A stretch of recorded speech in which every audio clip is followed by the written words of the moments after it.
Temperature, pressure, volume, right, और concentration, then reaction proceeds in that direction where the applied change or disturbance is nullified. Basically ये उस change और इसको nullify करने का तरीका है, मतलब इसको नलिफाई करने का जो भी प्रोसेस जैसे भी होगा उस चीज को हम लोग पढ़ते हैं किसके अंदर, ली चार्टियर के अंदर। अब क्या होता है कि जब एक बार इक्विलिब्रियम स्टेब्लिश हो जाता है तो उसके बाद इक्विलिब्रियम को दोबारा से कंपनसेट करने के लिए जो भी कंपनसेशन चलता है उसमें दो तीन फंडे होते हैं। वो फंडे क्या होते हैं, जैसे इसको बोलते हैं partial compensation, full compensation etcetera. तो अगर मैं बात करता हूं, दो तीन बातें ध्यान रखेंगे इसमें। तो in case of chemical equilibrium on disturbing the equilibrium, it again establish the equilibrium, but new equilibrium, जो भी न्यू इक्विलिब्रियम आएगा, new equilibrium will be different from the original one. ये ओरिजिनल वन से डिफरेंट होगा, मतलब उस particular नए equilibrium पे जो कॉन्सेंट्रेशन या जो भी प्रेशर या जो भी मतलब वॉल्यूम मतलब वॉल्यूम तो अपन ऑब्वियसली बढ़ा रहे हैं, जो भी कॉन्सेंट्रेशन, प्रेशर या मतलब उसका इफेक्ट होगा वो डिफरेंट होगा तुम्हारे पुराने इक्विलिब्रियम से। ठीक है, तो अब इस कारण से चूंकि डिफरेंट होता है इसलिए हम केमिकल इक्विलिब्रियम को अनस्टेबल इक्विलिब्रियम बोलते हैं। Just because it is different, that's why we call it as unstable. But ये जो केस मैंने ऊपर लिखा है ये इन जनरल होता है, ये जो ऊपर लिखा है ये इन जनरल होता है। अनस्टेबल इक्विलिब्रियम होता है वो भी इन जनरल स्टेटमेंट है, हमेशा ऐसा नहीं होता, बट 99% केसेस के अंदर ऐसा होता है। 1% केस ऐसा है जहां पर दोबारा से उसी स्टेट को ये रिगेन कर लेता है जहां से ये डिस्टर्ब हुआ था। अब वो केसेस क्या हैं वो विथ टाइम हमें समझ में आएगा। ठीक है बेटा, तो ये जो इन जनरल लिखा है मैंने, ये इन जनरल हम होमोजीनियस रिएक्शन में लगाते हैं। होमोजीनियस रिएक्शन, अब होमोजीनियस रिएक्शन का मतलब क्या है कि सारे गैस होंगे, ऑल गैस, रिएक्टेंट भी और प्रोडक्ट भी। तो हमेशा ऐसा होगा कि पुराना इक्विलिब्रियम जो होगा उससे नया इक्विलिब्रियम डिफरेंट होगा। बस एक चीज का ध्यान रखना होता है कि इक्विलिब्रियम कांस्टेंट के साथ हम कोई छेड़छाड़ नहीं कर सकते, because equilibrium constant depends only and only on temperature, it does not depends on pressure और वॉल्यूम और कॉन्सेंट्रेशन। तो मैं ऐसा बोल सकता हूं कि if all gaseous reactant as well as product, तो हमेशा ये अनस्टेबल इक्विलिब्रियम होगा, अनस्टेबल इक्विलिब्रियम ऑलवेज, क्योंकि ये कभी भी अपने पुराने कंडीशन को गेन नहीं कर पाएगा। But let suppose if the reaction is heterogeneous, जहां पे इक्विलिब्रियम आया था हेट्रोजीनियस, तो वैसे केस में ये अनस्टेबल भी हो सकता है और स्टेबल भी हो सकता है। तो मतलब अगर हम केमिकल इक्विलिब्रियम की बात करें तो ये कुछ भी हो सकता है, अनस्टेबल स्टेबल दोनों हो सकता है। Unstable most of the cases में, स्टेबल बहुत कम केसेस में। लेकिन अगर कोई बात करता है कि अगर मान लो एक गैसियस इक्विलिब्रियम है, लेट्स सपोज एग्जांपल के तौर पे लेता हूं, जैसे N2 + 3H2 गिव्स 2NH3। अब ऐसे केस में अगर सारे के सारे गैस हैं, ये भी गैस है, ये भी गैस है और ये भी गैस है, तो वैसे केस में ये हमेशा अनस्टेबल इक्विलिब्रियम है, ये हमेशा अनस्टेबल इक्विलिब्रियम है because of it is homogeneous in nature. लेकिन लेट्स सपोज मैं बोलता हूँ CaCO3 को हमने ब्रेक करा और बनाया CaO + CO2। अब ऐसे केस में क्या होगा, तो ये स्टेबल भी हो सकता है और अनस्टेबल भी हो सकता है, स्टेबल भी हो सकता है और अनस्टेबल भी हो सकता है। मुझे नहीं पता ये क्या होगा, लेकिन ये कुछ भी हो सकता है, क्योंकि यहाँ पर ये सॉलिड है, ये सॉलिड है और ये गैस है। तो मुझे नहीं पता, तो फिर एग्जाम में कैसे करेंगे? तो एग्जाम में डेटा दे रखा होगा, अगर डेटा पता होगा तब तो हम बता देंगे कि स्टेबल है अनस्टेबल है। लेकिन डेटा नहीं पता है तो फिर ऐसे केस में हम नहीं बोल सकते क्या होगा, कुछ भी हो सकता है। लेकिन इसके बारे में बोल सकता हूं मैं हमेशा, ये क्या होगा, अनस्टेबल इक्विलिब्रियम, मतलब अपने पुराने कॉन्फ़िगरेशन को गेन नहीं कर पाएगा। ये क्लियर है? Yes sir. यस ठीक। सर। अब क्या होता है पर कि, इस हाँ बोलो। स्लाइड के पहले कुछ कराया अभी? नहीं नहीं, कुछ नहीं कर, मतलब ये लिखा है बस, व्हाट इज ली-चार्टले प्रिंसिपल। आप समझेंगे इसमें कि अगर कभी भी अनस्टेबल इक्विलिब्रियम होता है, if unstable equilibrium, unstable equilibrium, partial compensation होता है, यहां पर पार्शियल कंपनसेशन टेक प्लेस। और वही अगर if stable equilibrium, then complete compensation take place. यहां पर कंप्लीट कंपनसेशन होता है। अब ये क्या होता है, पार्शियल कंपनसेशन, कंप्लीट कंपनसेशन, ये विथ टाइम हम समझेंगे। लेकिन अभी के लिए समझ लो कि अनस्टेबल इक्विलिब्रियम में पार्शियल कंपनसेशन होता है, और जो स्टेबल इक्विलिब्रियम होता है उसमें कंप्लीट कंपनसेशन होता है। क्योंकि कंप्लीट कंपनसेशन हो रहा है, इस कारण से रिएक्शन अपने आप को रिगेन कर लेता है, और पार्शियल कंपनसेशन में रिएक्शन कंडीशन अपने आप को रिगेन नहीं कर सकता है। इसलिए हम लोग बोलते हैं कि भाई ये तो अनस्टेबल इक्विलिब्रियम है। चाहो तो लिख लो कहीं, partial compensation means it can not regain its original, whereas complete compensation means it can regain its original. अब बात करते सर हैं, सेम ही बात हो गई ना कि पार्शियल का मतलब भी बेसिकली यही हो गया कि अनस्टेबल है। अब देखो पार्शियल कंपनसेशन करके कोई तुमको लिखेगा थोड़ी। पार्शियल कंपनसेशन तो क्वेश्चन बनाते समय हमें विजुलाइज करना पड़ेगा। वो ठीक तो है सर। स्टेबल या अनस्टेबल के ऊपर क्वेश्चन पूछेगा ना। ठीक है सर। पार्शियल कंपनसेशन सपोर्ट करता है अनस्टेबल होने को। अब क्या यस है, सर, क्लियर है। अब अगर मैं बात करूं कि इसके अंदर बहुत सारे इफेक्ट होंगे, तो कौन कौन से इफेक्ट होंगे? तो टेम्परेचर इफेक्ट होगा, प्रेशर इफेक्ट होगा। तो इफेक्ट ओवर इक्विलिब्रियम, तो लिखते हैं heading, effect over equilibrium, not equilibrium constant. I am talking about equilibrium, only equilibrium, not equilibrium constant. equilibrium constant के बारे में ऑलरेडी बात हो चुका है। Only and only temperature dependent होता है, उसकी वैल्यू चेंज नहीं होती है अनटिल अनलेस हमारा टेम्परेचर कांस्टेंट है।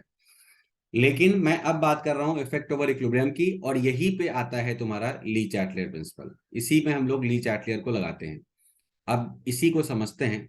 तो ली चार्टलियर्स का है सबसे पहला तो effect of pressure, sorry effect of temperature. तो अगर मैं इफेक्ट ऑफ टेम्परेचर की बात करूं तो ये तो हमारे लिए पहले से क्लियर है कि इफेक्ट ऑफ टेम्परेचर क्या होगा। तो भाई साहब हमें पता है कि टेम्परेचर जो होता है उसके साथ अगर आप टेम्परेचर को बढ़ाओगे, टेम्परेचर को बढ़ाओगे, तो केसी की वैल्यू बढ़ भी सकती है, घट भी सकती है। केसी हो या केपी हो या केसीपी हो, डिपेंड करता है किसके लिए डिफाइन कर रहे हो आप। तो इसकी वैल्यू बढ़ भी सकती है, घट भी सकती है। इसकी वैल्यू बढ़ सकती है जब डेल्टा एच की वैल्यू क्या होगी, पॉजिटिव होगी, पढ़ा रखा है मैंने। और टेम्परेचर की वैल्यू अगर हम इंक्रीज करेंगे तो केसीपी घट भी सकता है, केसीपी और सीपी ये घट भी सकता है अगर डेल्टा एच की वैल्यू नेगेटिव है।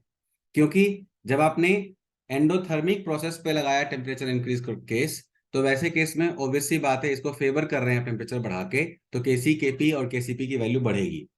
वेयर एज, वेयर एज अगर मैं डेल्टा एच निगेटिव की बात करूं, तो डेल्टा एच निगेटिव के केस में ऑब्वियस सी बात है वो टेम्परेचर नहीं चाहता था, और वैसे केस में हमें टेम्परेचर बढ़ाने से केसी की वैल्यू घट गई।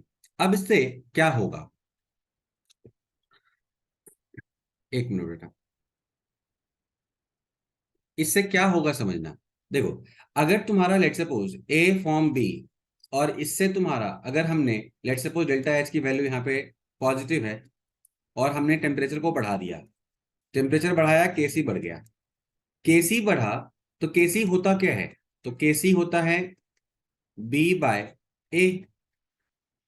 अब सोचो केसी इंक्रीज होने का क्या मतलब है, मतलब बी बहुत बहुत बढ़ गया होगा। और बी बढ़ने का मतलब क्या है, रिएक्शन कहां गई होगी बताओ, फॉरवर्ड डायरेक्शन में, तब तो बी बढ़ेगा। ओवर। आ रही बात समझ में? ये समझ में आ गया? Yes sir. Yes sir.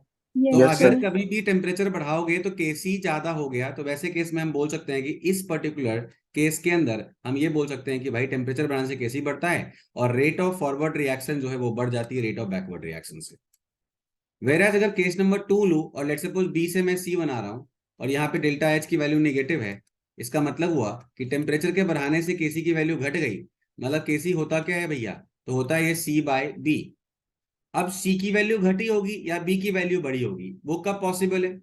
वो तब पॉसिबल है Backward. जब रिएक्शन कहाँ गई होगी, बैकवर्ड डायरेक्शन में। तो मैं बोल सकता हूँ इस केस में R B more than R A हो गया। ये सिंपल सा इफेक्ट है टेम्परेचर का जो हमने पहले डील कर रखा है। और इसके लिए आप बोल सकते हो हमने क्या फॉर्मूला यूज किया था, याद करो, बहुत इंपॉर्टेंट फॉर्मूला था, log K2/K1, याद है, is equal to delta H by 2.303 R 1/T1 - 1/T2। Remember everyone, yes sir. Yes, हमने जो sir. यहाँ पे लिखा है कि टेम्परेचर बढ़ाने से केसी बढ़ जाता है, तो यहाँ पे K2 K1 इक्विलिब्रियम कांस्टेंट है, रेट कांस्टेंट नहीं है। तो जो बढ़ता है ये हम इसी रिलेशन से प्रूव करते हैं। तो यहाँ तक तो हमें पहले ही हमने बता रखा था आपको, इनफैक्ट बस उसका आज मैंने ली चैटलियर एस्पेक्ट दे दिया कि रिएक्शन फॉरवर्ड डायरेक्शन में जाके अपना जो इक्विलिब्रियम है उसको स्टैब्लिश करने की कोशिश करेगी, री एस्टैब्लिश करने की कोशिश करेगी। और जब भी इक्विलिब्रियम फॉरवर्ड डायरेक्शन में गई तो ऑब्वियसली हमारा पुराना कंसंट्रेशन फिर से रिटेन नहीं हो सकता है, राइट, क्योंकि केसी बढ़ गई। तो केसी बढ़ने का मतलब ये है कि हमें बी और ए को चेंज करना पड़ेगा। तो अगर मैं यहाँ पर दोनों गैस लेके चलता हूँ, अगर दोनों गैस लेके चलता हूँ तो अपन बोल सकते हैं कि भाई हम फिर से वापस नहीं आ सकते, ये पार्शियल कंपनसेशन का केस है, ये वापस नहीं आएगा। और वापस नहीं आएगा तो ऑब्वियसली तुम्हारा जो अनस्टेबल इक्विलिब्रियम उसका डेफिनेशन हम लोग सेटिस्फाई कर पा रहे हैं। अब हम बात करते हैं केस नंबर। अब देखो इसमें क्या होता है, कभी कभी ना अपन थोड़ा सा इस बात को भी लेके आते हैं, जैसे एग्जाम में क्वेश्चन आ जाता है इक्विलिब्रियम के ऊपर, और अपन क्या करते हैं, खट से लगाना शुरू कर देते हैं। तो ली चैटलियर को 1 मिनट के मैं रोक के, 1 मिनट के लिए रोक के मैं एक चीज तुमसे क्लियर करना चाहूंगा कि मान लो कहीं लिखा हुआ है A gas plus B gas, right, ये बनाता है C gas plus D gas. और आपको दे रखा है इसका ए मोल प्रेजेंट है और इसका बी मोल प्रेजेंट है, इसका बी मोल प्रेजेंट है, इसका 0 और इसका 0। ये कहां पर है, तो ये टाइम टी इक्वल टू 0 पर है। तो बताओ रिएक्शन कहां जाएगी, फॉरवर्ड में या बैकवर्ड में? सर के पे डिपेंड करेगा ना, और उसकी क्यू वैल्यू। यहां कहां जाएगी, फॉरवर्ड में या बैकवर्ड में? फॉरवर्ड। यहां पे रिएक्शन ही नहीं होगा भाई। रिएक्शन सर के ठीक लिए है। ना बी प्रेजेंट है यहाँ पर, यहाँ पे एक रिएक्टेंट मिसिंग है, और हाँ बैकवर्ड के लिए ठीक है यहाँ सर, पे एक मैं ठीक रिएक्टेंट मिसिंग है, रिएक्शन कैसे होगी? है। यस सर ठीक है। अब ये क्वेश्चन ली चैटलियर से नहीं सॉल्व होगा, ये क्वेश्चन कॉमन सेंस से सॉल्व होगा, ठीक है। अब मान लो एक और क्वेश्चन आ गया, ए गैस बी गैस बनाता है सी गैस और डी गैस, ठीक है। यहां लिखा है इसका ए मोल, यहां लिखा है इसका 0 मोल, इसका लिखा हुआ है बी मोल, और लेट्स सपोज इसका लिखा हुआ है सी मोल। अब बताओ रिएक्शन कहां जाएगी?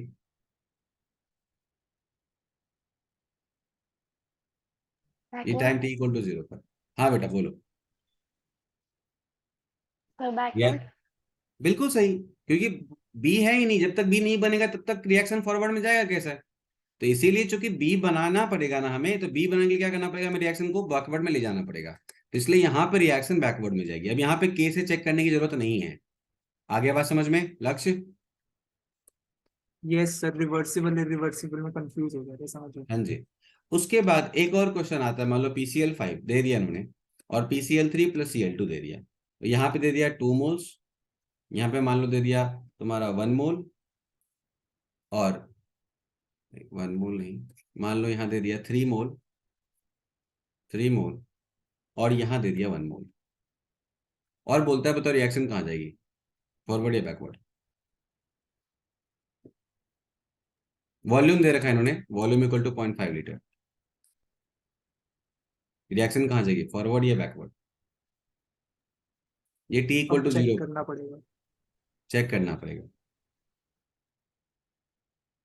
आंसर है कांट से। क्यों?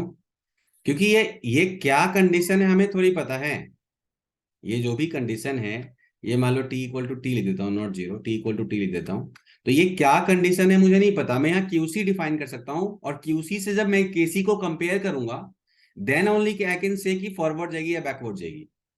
अभी तो मैं बोलूंगा कांट से since KC is not given, since KC is not given.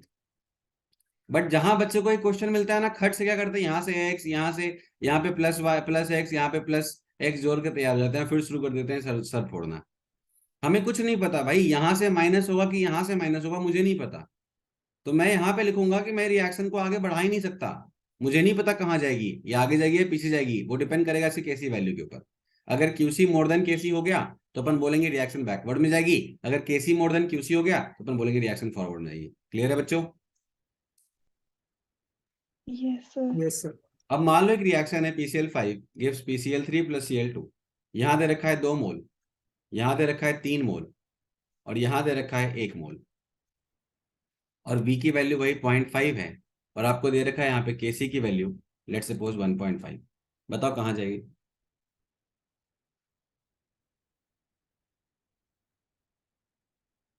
तो मैं क्या करूंगा, मुझे नहीं पता ये कौन सा टाइम है, तो ये इक्विलिब्रियम है, जरूरी नहीं है इक्विलिब्रियम हो, तो मैं मानता हूँ ये time t equal to T है, जहां पे क्वेश्चन फ्रेम किया गया है, तो time t equal to T है।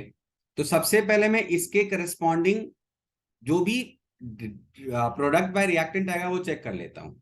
अगर वो 1.5 के इक्वल आया तो मैं बोलूंगा कहीं नहीं जाएगी, बिकॉज इक्विलिब्रियम पे जो रिएक्शंस होती हैं वो क्या होती हैं, इक्विलिब्रियम पे रिएक्शन कांस्टेंट मोल के साथ होती है, राइट, कांस्टेंट कॉन्सेंट्रेशन के साथ होती है, करेक्ट है, मतलब इक्विलिब्रियम पे कॉन्सेंट्रेशन चेंज नहीं होते हैं, पता है ना आप लोगों के बात, यस इक्विलिब्रियम सर। पे कॉन्सेंट्रेशन कांस्टेंट Yes, नहीं होते, yes, sir. इक्विलिब्रियम पे कॉन्सेंट्रेशन कांस्टेंट होते हैं अनटिल अनलेस हम उस पर कोई बाहर से इफेक्ट ना डालें, प्रेशर वॉल्यूम टेम्परेचर व्हाटसोएवर।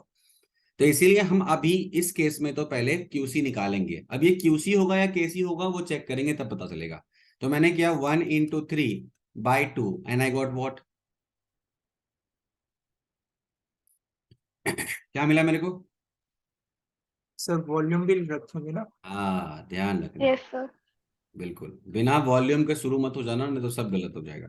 जैसे मैं वॉल्यूम से डिवाइड करूंगा तो ये हो जाएगा 6, ये हो जाएगा 2 डिवाइड बाय 4, तो 2 2 जा 4, 2 3 जा 6, क्या आ गया बताओ? 3 आ गया। तो रिएक्शन में क्यूसी, अब ये 3 है मतलब ये तो केसी नहीं है, और यहाँ पे दिख रहा है भाई ये क्यूसी हो गया, तो क्यूसी क्या है बताओ? ये लेस देन है केसी से, सही बात है या गलत बात है? गलत बात है ना भाई, Greater मोर देन हो than. गया ना। तो अगर मोर देन हो गया तो मैं रिएक्शन अब ऐसा लिखूंगा कि जब आप आगे इसको प्रोसीड करेंगे तो मैं ऐसा लिखूंगा कि PCl5 से PCl3 प्लस Cl2, और मैं यहाँ लिखूंगा 4, कॉन्सेंट्रेशन निकाल लिया 6 और 2।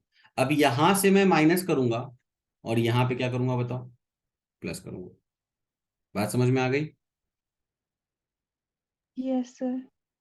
क्यों? क्योंकि यहाँ पे केसी क्या दे रखा था 1.5, तो रिएक्शन कहाँ जाएगी? Backward direction. क्लियर है सबको? Yes sir. ठीक है, अब एक क्वेश्चन देता हूं तुमको। N2O4 से हमने बनाया 2NO2, ठीक है, और इससे Kp मैंने डिफाइन किया, ये भी गैस है, ये भी गैस है, मैंने इसका Kp डिफाइन किया 4α²P/1 - α²। अब बोलता है option number A, on increasing temperature, on increasing temperature Kp increases. B है on decreasing temperature Kp increases. Option number C है on increasing alpha Kp increases. And option number D है on decreasing alpha Kp increases. क्या answer होगा?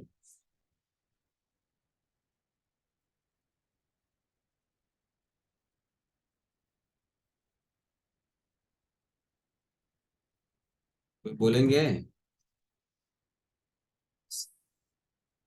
Sir सी और D तो एकदम ही गलत है, और सी ए और डी और एकदम बी के गलत। लिए हमें पहले ही पता करना पड़ेगा कि सी और डी रिएक्शन। क्यों गलत है? सर क्योंकि टेम्परेचर पे ही डिपेंड करेगी खेती वगैरह। परफेक्ट, तो ये तो सवाल ही नहीं उठता इसके होने का।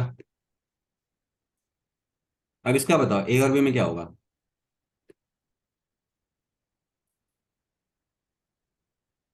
सर ये रिएक्शन का डेल्टा एच पे डिपेंड नहीं करेगा। तो डेल्टा एच बताओ ना यार।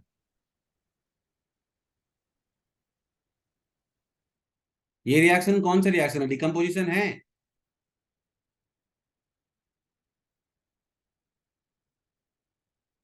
ये डिकम्पोजिशन रिएक्शन है ना भाई। N2O4 सर NO2 में ब्रेक होता है। डाइमराइजेशन भी तो कह सकते हैं। डायमेराइजेशन नहीं है। फॉरवर्ड डायरेक्शन में डायमेराइजेशन नहीं है। नहीं, बैकवर्ड में। तो हम डेल्टा एच इसका डिफाइन करते हैं, फॉरवर्ड का या बैकवर्ड का? फॉरवर्ड का। ऑब्वियसली। फॉरवर्ड। वो अगर बोलेगा फॉर्मेशन ऑफ N2O4 तब मैं बैकवर्ड करूंगा। अगर कुछ नहीं बोल रखा है तो डेल्टा एच इसका डिफाइन करूंगा, बताओ। फॉरवर्ड का करूंगा। डेल्टा एच कैसा होगा? नहीं, पॉजिटिव। नहीं। केपी क्या होता है? This by this. तो इसमें हम क्या मानते हैं कि ये रिएक्शन कहाँ है? फॉरवर्ड है तब तो दिस बाय दिस करते हैं। अगर बैकवर्ड हो तो क्या करेंगे? दिस बाय दिस करेंगे ना भाई। तो अगर हम इंक्रीज पॉजिटिव है तो मतलब क्या हो गया? टेम्परेचर माइनस केपी क्या होगा? बढ़ेगा। आंसर यस ये। सर। बिल्कुल सही। अच्छा, इसका बताओ।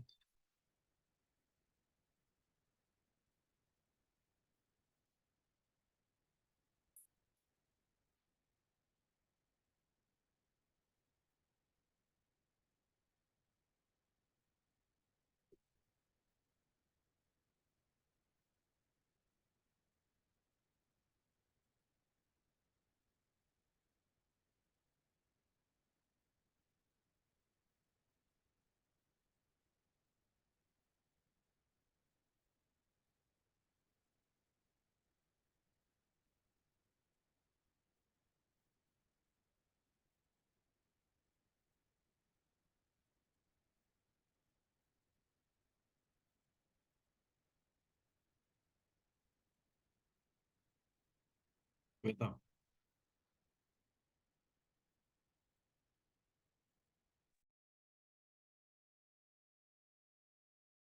ये रिएक्शन में डिकम्पोजिशन है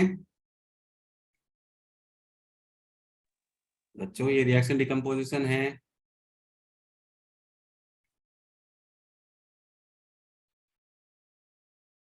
तो रिप्लाई करते जाऊंगा, जल्दी जल्दी बाहर निकलूंगा। डिकम्पोजिशन है ना भाई? O3 से O2 बना रहे हो। डेल्टा एच क्या होगा?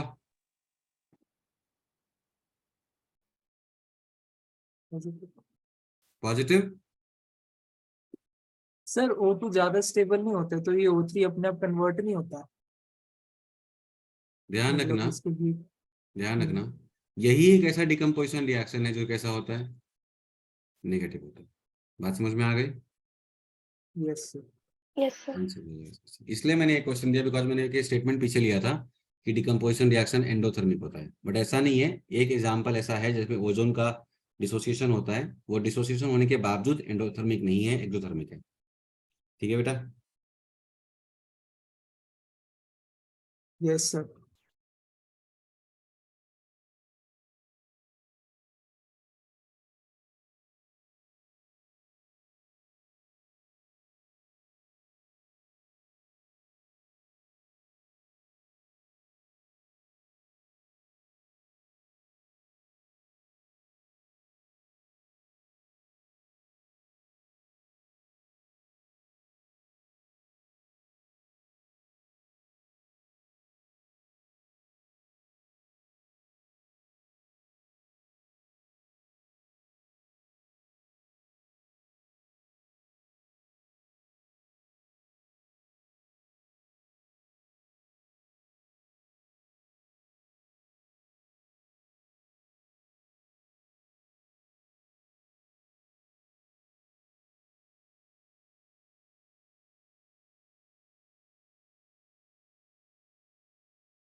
बताएं। Sir endothermic first option. नीचे वाले के बारे में सोचोगे भी नहीं। देखो सर ये दोनों molecular weight statement of mixture हमेशा सेम रहता है ना एक रिएक्शन में। क्या होता है? मॉलिक्यूलर वेट ऑफ मिक्सचर हमेशा ही सेम रहता है रिएक्शन में अच्छा हर टाइम पे। अच्छा, ऐसा हो गया क्या? सब मैंने तो यही पढ़ा। यही पर हो? मिक्सचर हमेशा मोलकुलर वेट मतलब सेम होता है? मॉलिक्यूलर वेट ऑफ मिक्सचर मतलब गैस का। मोलिकुलर वेट होता क्या मिक्सचर का? N1 M1 N1 M1 मतलब N2 टाई M2 M1 है tie M2। N1 plus M2। हम्म। अगर तीसरा भी तो प्लस 3 भी हो जाएगा N3 M3। तो N×M हमेशा यस सेम होता है। N×M मास होता है। मास हमेशा रिएक्शन में सेम होगा। रिएक्शन फॉरवर्ड जाएगी तो मास का ज्यादा नहीं बनेगा। सर, वो कम भी तो होगा पीछे। क्या कम होगा? तो सेम मास प्रोपोर्शन कम में नहीं कम होगा। होगा। सेम प्रोपोर्शन में सर कम मास होगा। तो कंजर्व रहेगा ना। हाँ, मास कंजर्व रहेगा ये बोल सकते हैं आप। But mass, hmm. Molecular mass और मिक्सचर कांस्टेंट रहेगा, ये तो गलत है ना बोलना। ये कौन सा बुक में पढ़ा तुम? सर मैं एक क्वेश्चन देखता हूँ, अभी बताता हूँ आपको। मास सेम है, डेंसिटी चेंज होगी। हाँ जी, मॉलिक्यूलर मास सेम थोड़ी रहेगा मिक्सर का। मास सेम है ना, मॉलिक्यूलर मास सेम नहीं है, मास सेम होगा इनिशियल और फाइनल। और एक बात और बताता हूँ, थोड़ा बी स्मार्ट। ये ऑप्शन नंबर 3 और ऑप्शन नंबर 4 पता है क्या आपस में एक दूसरे के उल्टे हैं। बात केसी पे हो नहीं रही है, क्योंकि केसी डिपेंडेंट नहीं होता अल्फा अल्फा किसी पे भी। ये वेपर डेंसिटी है यार, ये तो कर सकता है आगे पीछे। तो क्या करेंगे इसमें? इनिशियली मान लेते इसका 1 मोल था, है ना। इनिशियली मान लेते इसका 1 मोल था, तो NH3 गिव्स क्या, N2 प्लस 3H2। इसका इनिशियली 1 था, इसका 0 था, 0 था। फिर 1 माइनस क्या हुआ होगा, अल्फा। यहाँ क्या बना होगा, अल्फा/2। यहाँ क्या बना होगा, 3 अल्फा/2। इसमें कोई दिक्कत है? No sir. ठीक है। नो अब सर। सोचो, mass initial equal to what, mass final. ये लगा सकते हो आप। मॉलिक्यूलर मास कांस्टेंट नहीं होता मिक्सचर का। तो मास इनिशियल कितना है बताओ? तो 1 × 17 by mole into molar mass. और मास फाइनल क्या है, total mole, that is 1 minus alpha plus अल्फा/2 प्लस 3 अल्फा/2 into molecular mass of mixture. अब अगर यहां देखें तो ये हो गया अल्फा/2 प्लस 3 अल्फा/2, कितना हो गया, 2 अल्फा। 1 प्लस अल्फा हो गया यस सर। इक्वल टू 17 आ गया। इससे मोलिकुलर मास कितना आ गया बेटा, 17/1 प्लस अल्फा। बताओ लक्ष्य, तो क्या अल्फा पे डिपेंडेंट नहीं है मोलिकुलर मास? सर यस, मैंने बोला गलत था, लिखा हुआ नोटबुक में सही है। इससे क्या हो जाएगा बताओ? वेपर डेंसिटी क्या होता है? Inversely proportional. वेपर डेंसिटी होता है क्या, मोलिकुलर मास बाय 2। तो मोलिकुलर मास क्या हो जाएगा, 2 times of VD। 17/1 plus alpha. इसे VD क्या आ गया, 17/2 times of 1 plus alpha. Alpha बढ़ाएंगे तो VD क्या होगा, घटेगी। Yes sir. क्या आंसर होगा? और क्लियर है? Yes sir. अभी भी कंफ्यूजन है? नहीं सर, क्लियर है, वो गलत बोल दिया मैंने गलती से, नोटबुक में कोई सही बात नहीं, था कोई बात कौन नहीं, सा। It's okay. हो गया, समझ में आ गया ना। चलो, यस सर, क्लियर है। अब एक और क्वेश्चन करें।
यहाँ पे परसेंटेज वाई का मतलब इल्ड है।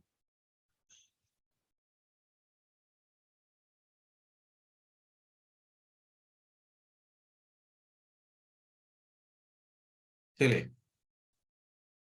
बताएं कौन सा ग्राफ सही है। And for your kind information, this is question from IIT JEE previous year, not very old, 2018 या 19 का क्वेश्चन है।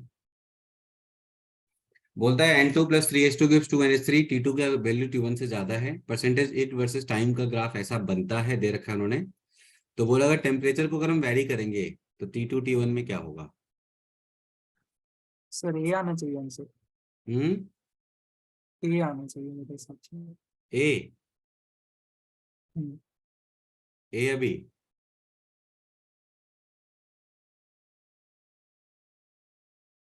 अच्छा एक बात बताओ, परसेंटेज इल्ड तो मतलब यहाँ पर जब हम टेम्परेचर को बढ़ा रहे हैं, मतलब टेम्परेचर T2 ज्यादा है T1 से, तो ऑब्वियसली टेम्परेचर ज्यादा है बाद के केस में। तो जब हम परसेंटेज इल्ड की बात कर रहे हैं तो high temperature should resist the reaction, isn't it. Yes sir. तो अगर उसको रेसिस्ट करना चाहिए तब तो एक बार घटना चाहिए ना, ये T2 का लाइन फिर भी उठ ही रहा है।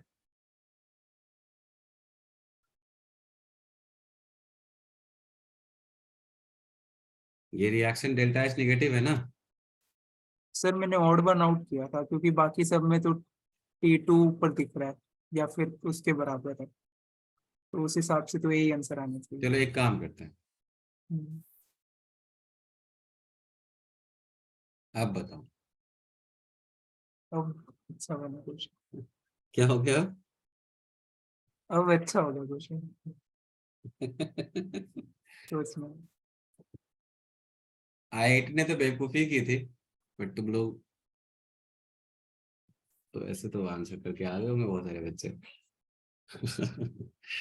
चलो एनीवेज देखो यहाँ पे एक बात बताओ, क्या रिएक्शन आपको लगता है यहाँ से इक्विलिब्रियम मेंटेन कर रहा है।